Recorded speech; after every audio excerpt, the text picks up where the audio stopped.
কবিতা যমেরও অখাদ্য। কর্তা মুষ্টিমেয় জনালয়ে পেতেছিল সংসার, জ্যৈষ্ঠ পুত্র কনিষ্ঠ পুত্র, সাথে দুই তনয়া সহ আদরিণী ভার্যা। চলছিল ভালোই শান্তিপূর্ণ, কেশোদ্দামে অর্ধপাক, মস্তকের কিয়দংশ টাক।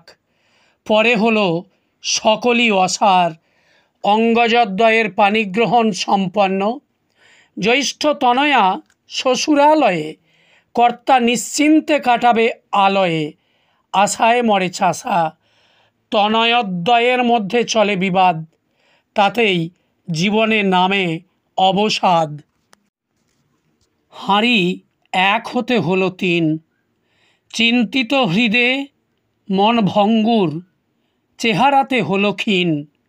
দিনান্তে চলে গালিগালাজ, কুৎসিত মন্তব্য আর হুঙ্কারের আওয়াজ।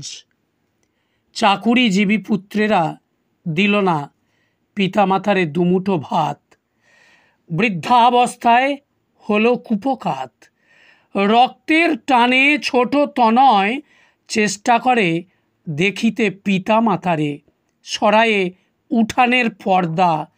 ভার্যা সজোরে ধরিল বাহু, মম পিতামাতারে কভুও করেছিল শ্রদ্ধা।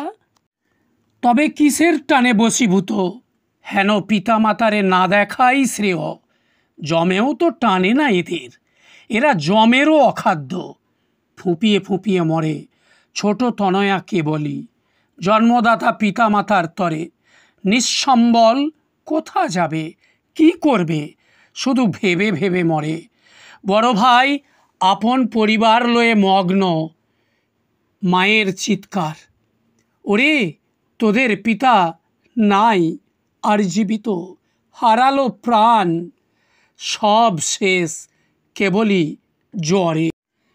জ্যৈষ্ঠ পুত্রের ভার্যা উচ্চ ঈশ্বরে, ও মরবে না, সকলই কিছুই ভণ্ডামি, ওরা যমেরও অখাদ্য।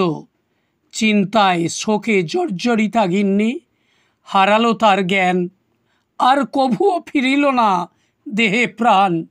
ছোট তনয়া চিৎকার করে, ওরে মোদের পিতামাতা যমের অখাদ্য নয়, তোরা ভুল, ওরা খাদ্য। আমি ভিক্ষা মাগি জোগাড়িব, যাতে হবে পিতামাতার শ্রাদ্ধ।